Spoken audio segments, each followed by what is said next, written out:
दोस्तों, आज हम the last man on earth season 4 और एपिसोड नंबर 5 और 6 को एक्सप्लेन करने वाले हैं। कैरोल बोलती है कि क्या अब हम सब साथ में रहने वाले हैं। गेल बोलती है कि हाँ, पर मेरी एक शर्त है कि हम सब इस घर में नहीं रहेंगे। कैरोल को गेल की शर्त मंजूर होती है। इसके बाद सब लोग मिलकर एक नए घर में जाते हैं। यह घर इन लोगों को बहुत ही पसंद आता है। वायरस फैलने से पहले इस घर में एक लेडी डॉन रहती थी, जिसे मारने के लिए एक दिन कुछ लोग आते हैं।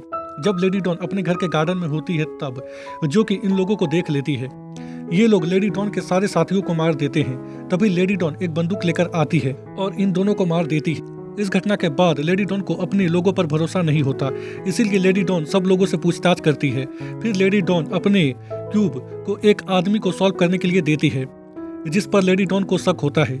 लेडी डॉन उस आदमी को 10 सेकंड में इस क्यूब को सॉल्व करने को कहती है, और जब वह आदमी उस क्यूब को 10 सेकंड में सॉल्व नहीं कर पाता तो लेडी डॉन उस आदमी को गोली मार देती है, जिसकी वजह से उसकी वहीं पर मौत हो जाती है। इस घटना के बाद लेडी डॉन के साथियों को भी लेडी डॉन पर भरोसा नहीं होता, क्योंकि लेडी डॉन ने बिना कोई सबूत के उस आदमी को मार दिया था और उन्हें लगता है कि अगला नंबर कहीं उनका ना हो। इसीलिए ये लोग लेडी डॉन को मारने का प्लानिंग बनाते हैं और लेडी डॉन के बर्थडे के दिन एक पिनाता के अंदर बम डालकर लाते हैं, ताकि जब लेडी डॉन उस पिनाता को तोड़ने की कोशिश करे तो बम फटने के कारण लेडी डॉन की वहीं पर मौत हो जाए। पर लेडी डॉन को एक आदमी पर शक हो जाता है, इसीलिए लेडी डॉन उस पिनाता को उस आदमी को तोड़ने के लिए कहती है। और जब वह आदमी उस पिनाता को तोड़ने वाला होता है तभी वहां पर गोली चलने की आवाज आती है और वहां पर पुलिस आ चुकी थी, इसीलिए सब लोग वहां से बचकर भागने लगते हैं। अब हमें प्रेजेंट टाइम दिखाया जाता है, जहां हम थॉड को देखते हैं, जो कि मेलिसा की मदद करना चाहता था, क्योंकि मेलिसा बहुत सारा बैग लेकर घर के अंदर आ रही थी। पर मेलिसा थॉड की मदद नहीं लेती और उसे आराम करने को कहती है, क्योंकि कल थॉड बेहोश हो गया था। थॉड उसे समझाने की बहुत ही कोशिश करता है कि वह ठीक है, पर मेलिसा उसकी बात नहीं मानती और बैग लेकर अंदर चली जाती है। कैरोल इस घर को बेबी प्रूफ बनाना चाहती, ताकि उसके होने वाले बच्चे को कभी भी किसी भी चीज से चोट ना लगे। टैंडी भी उसकी मदद करता है। टैंडी को वहीं पर एक क्यूब मिलता है, जिसे लेडी डॉन ने उस आदमी को सॉल्व करने के लिए दिया था। टैंडी उस क्यूब को सॉल्व करने लगता है। कैरोल बोलती है कि तुम यह क्यूब बाद में भी सॉल्व कर सकते हो, अभी हमें इस घर को बेबी प्रूफ बनाना है। जेस्पर को उस घर के स्टोर रूम में वह पिनाता मिल जाता है, जिसके अंदर बम लगा हुआ होता है। गेल और मेलिसा बात कर रहे थे, तभी वहां पर थॉड आता है, जो कि व्हील चेयर में बैठा हुआ होता है। तभी मेलिसा देखती है कि थॉड ने हेलमेट नहीं लगाया है। मेलिसा थॉड को हेलमेट लगाने को कहती है। मेलिसा थॉड को व्हील चेयर में बैठने को और हेलमेट लगाने को इसलिए कह रही थी, क्योंकि मेलिसा नहीं चाहती थी कि थॉड दोबारा से बेहोश हो और उसे किसी भी चीज़ से चोट लगने की वजह से कुछ हो जाए। पर थॉड व्हील चेयर में बैठना और हेलमेट पहनना नहीं चाहता था, पर ना चाहते हुए भी उसे मेलिसा की बात माननी पड़ती है। एरिका का बच्चा सुबह से रो रहा था, इसीलिए गेल और एरिका के बच्चे को लॉन्ग ड्राइव पर ले जाते हैं, ताकि एरिका का बच्चा रोए ना।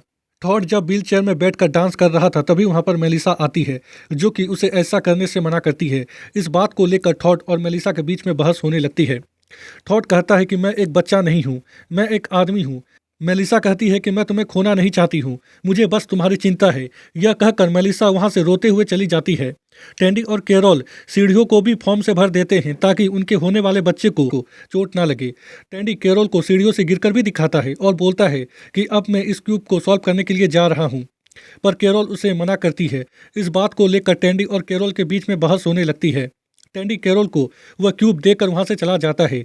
जेस्पर उस पिनाता को रस्सी से लटका देता है और उसे तोड़ने की कोशिश करता है। तभी वहां पर टैंडी आता है, जो कि जेस्पर को बताता है कि पिनाता को कैसे तोड़ा जाता है। तभी वहां पर कैरोल आती है, जो कि टैंडी से पूछती है कि अगर हमारा बच्चा वायरस से इन्फेक्टेड हो जाए तो हम क्या करेंगे। टैंडी बोलता है कि मुझे नहीं पता। फिर कैरोल वहां से चली जाती है। बाद में हम टैंडी और कैरोल को देखते हैं, जो कि अपने बच्चे को वायरस से बचाने के लिए पूरे घर को सैनिटाइज कर रहे थे। थॉड मेलिसा के पास जाता है, व्हील चेयर में बैठकर और हेलमेट लगाकर, ताकि मेलिसा उसे माफ़ कर दे। मेलिसा उसे माफ़ कर देती है और उसके हेलमेट को उतार देती है। फिर ये दोनों एक दूसरे से गले मिलते हैं। इसके बाद हम जेस्पर को देखते हैं, जो कि पिनाता को तोड़ देता है, उसके अंदर बम नहीं होता। इसके बाद हम फिर से लेडी डॉन को देखते हैं, जो कि फायरिंग की आवाज़ सुनकर अपने साथियों के साथ एक कमरे में चली जाती है। लेडी डॉन को अपने एक साथी पर शक होता है। लेडी डॉन उस आदमी को एक कहानी सुनाती है, और जब लेडी डॉन उस आदमी को गोली मारने वाली होती है, तभी लेडी डॉन का दूसरा साथी, जिसका नाम बेंजिटो होता है, वह लेडी डॉन के ऊपर गोली चला देता है, जिसकी वजह से लेडी डॉन की वहीं पर मौत हो जाती है। और यहाँ पर हमें पता चलता है कि इस गैंग का असली गद्दार बेंचिटो था, जो कि लेडी डॉन को मारना चाहता था। जो कि एक पुलिस वाला भी था। तभी वहां पर पुलिस आ जाती है जो कि बेंजिटो के दूसरे साथी को गिरफ्तार कर लेती है। लेडी डॉन का दूसरा साथी बेंजिटो से उस बम के बारे में पूछता है तो बेंजिटो उसे बताता है कि बम पिनाता में नहीं है और मुझे नहीं पता कि बम कहाँ पर है। अगले दिन हम कैरोल को देखते हैं जो कि बेड में सोई हुई होती है। तभी उसकी नींद खुलती है तो वह देखती है कि उसके पैरों के सामने एक बच्चा है। यह देखकर कैरोल चौंक जाती है और टैंडी को जगाती है। कैरोल ने रात में सोते समय एक बच्चे को जन्म दिया था जो कि एक लड़की थी। फिर सब लोग उस बच्चे को देखने के लिए आते हैं। गेल उस बच्चे का नाम बेजिक्वेला रखती है। थॉड बच्चे को देखकर बहुत ही खुश होता है, इतना खुश होता है कि वह खुशी के मारे रोने लगता है। कैरोल सबको बताती है कि जब उसका बच्चा हुआ तो उसे बिल्कुल भी दर्द महसूस नहीं हुआ। फिर सब लोग वहाँ से चले जाते हैं। गेल और एरिका कैरोल के बारे में बात कर रहे थे। तभी हमें पता चलता है कि गेल और एरिका एक दूसरे को पसंद करते हैं और आज ये दोनों एक दूसरे के साथ डेट पर जाने वाले हैं। गेल बोलती है कि हम इस बच्चे का क्या करेंगे। तभी एरिका के दिमाग में एक आइडिया आता है।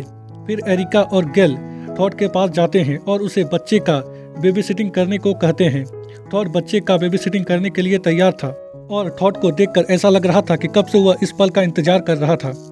थॉड की एक्साइटमेंट देखकर एरिका और गेल भी चौंक जाते हैं। टैंडी डैड बनने की खुशी में अपने बच्चे के लिए गाना गाता है। तभी कैरोल के सिर में दर्द होने लगता है। टैंडी कैरोल को बोलता है कि तुम्हें एक बार गेल से जाकर चेकअप करवाना चाहिए। फिर कैरोल गेल के पास जाती है चेकअप करवाने के लिए और जब गेल कैरोल का चेकअप करती है तो उसे पता चलता है कि कैरोल के पेट में एक और बच्चा है। यह जानकर कैरोल बहुत ही खुश होती है और जब यह बात टैंडी को पता चलता है तो टैंडी भी बहुत ही खुश होता है। गेल बोलती है कि बच्चे का डिलीवरी अभी तक हो जाना चाहिए था। कैरोल बोलती है कि शायद अभी तक समय नहीं आया है। गेल यह बात एरिका को बताती है जिसकी वजह से एरिका और गेल को अपना डेट कैंसिल करना पड़ता है क्योंकि कैरोल का बच्चे का डिलीवरी कभी भी हो सकता था। गेल दोबारा कैरोल का चेकअप करती है और कहती है कि अभी बच्चे के डिलीवरी में वक्त है। फिर गेल कैरोल को दवाई देती है और वहाँ से चली जाती है। थॉड मेलिसा के पास जाता है। मेलिसा बोलती है कि तुम तो बेबी सिटिंग करने वाले थे, क्या हुआ? थॉड बताता है कि एरिका ने अपना डेट कैंसिल कर दिया है कैरोल की वजह से। थॉड की हालत देखकर मेलिसा थॉड को बोलती है कि हमें भी एक बच्चा ले लेना चाहिए और थॉड बोलता है कि नहीं, तुम्हारा डिसीजन था कि हम बच्चा नहीं लेंगे और मैं उसकी रिस्पेक्ट करता हूँ। उधर हम टैंडी को देखते हैं जो कि कैरोल को कहता है कि मैं तुम्हारे ऊपर रात भर नजर रखूंगा। अगले दिन जब कैरोल की नींद खुलती है तो वह देखती है कि टैंडी बगल में सो रहा है। कैरोल टैंडी को जगाती है और उससे पूछती है कि तुम तो रात भर मुझ पर नजर रखने वाले थे, क्या हुआ? टैंडी बोलता है कि मैंने मदद के लिए किसी को बुलाया है। तभी चादर के अंदर से थॉड बाहर निकलता है जो कि रात भर कैरोल पर नजर रखे हुए था ताकि जब बच्चा बाहर निकले तो वह टैंडी और कैरोल को बता सके। यह देखकर कैरोल चौंक जाती है। फिर थॉड वहां से चला जाता है और गेल आती है जो कि कैरोल का चेकअप करती है और बोलती है इतना समय तक बच्चा अंदर नहीं रहता है और हमें बच्चे को बाहर निकालना होगा। पर टैंडी मना कर देता है। गेल कहती है कि ज़्यादा समय तक अगर बच्चा अंदर रहा तो उसकी डिलीवरी में बहुत प्रॉब्लम हो सकती है। कैरोल कहती है कि मैं रिस्क लेने के लिए तैयार हूँ, पर ऐसा कुछ भी नहीं होगा। थॉड एरिका के पास जाता है और बोलता है कि तुम मुझे कुछ थकी हुई लग रही हो, अगर तुम चाहो तो तुम आराम करने जा सकती हो, मैं तुम्हारे बच्चे का ध्यान रखूंगा। एरिका बोलती है कि ठीक है। फिर एरिका वहां से उठकर चली जाती है और थॉड को आखिरकार एरिका के बच्चे के साथ खेलने का मौका मिल जाता है। फिर थॉड सोने के लिए जाता है। मेलिसा थॉड से पूछती है कि तुम कहाँ पर थे? थॉड बोलता है कि मैं कोकीन पीने के लिए गया था, पर मेलिसा को पता था कि थॉड कहाँ से आ रहा है। गेल दोबारा कैरोल के पास जाती है उसके बच्चे की डिलीवरी के बारे में बात करने के लिए और कहती है कि हमें बच्चे को अभी बाहर निकालना होगा। इस बात को लेकर टैंडी और गेल के बीच में बहस होने लगती है। कैरोल वहां से चली जाती है और हम देख पाते हैं कि गेल और टैंडी के बहस के बीच में कैरोल अपने एक और बच्चे को जन्म देती है। कैरोल के बच्चे को देखकर सब लोग बहुत ही खुश होते हैं। कैरोल अपने बच्चे का नाम टैंडी के भाई माइक के नाम पर माइक रखती है। यह सुनकर टैंडी बहुत ही खुश होता है। अगले दिन हम टैंडी और कैरोल को देखते हैं जो कि अपने बच्चे के साथ खेल रहे थे और वहाँ पर सब लोग बैठे हुए होते हैं। तभी वहाँ पर गेल आती है जो कि एरिका के साथ डेट पर जा रही थी। मेलिसा एरिका से पूछती है कि क्या तुम लोग कहीं पर जा रहे हो? गेल बोलती है कि हाँ, मैं और एरिका डेट पर जा रहे हैं। मेलिसा बोलती है कि अगर तुम चाहो तो थॉड बच्चे का ध्यान रख सकता है। यह सुनकर थॉड मेलिसा की तरफ देखने लगता है और एरिका को बोलता है कि अगर तुम चाहो तो मैं तुम्हारे बच्चे का ध्यान रख सकता हूँ। एरिका को कोई भी प्रॉब्लम नहीं होता, इसीलिए एरिका अपने बच्चे को थॉड को दे देती है ध्यान रखने के लिए और गेल के साथ डेट पर चली जाती है। और इसी के साथ यह एपिसोड यहीं पर खत्म हो जाता है।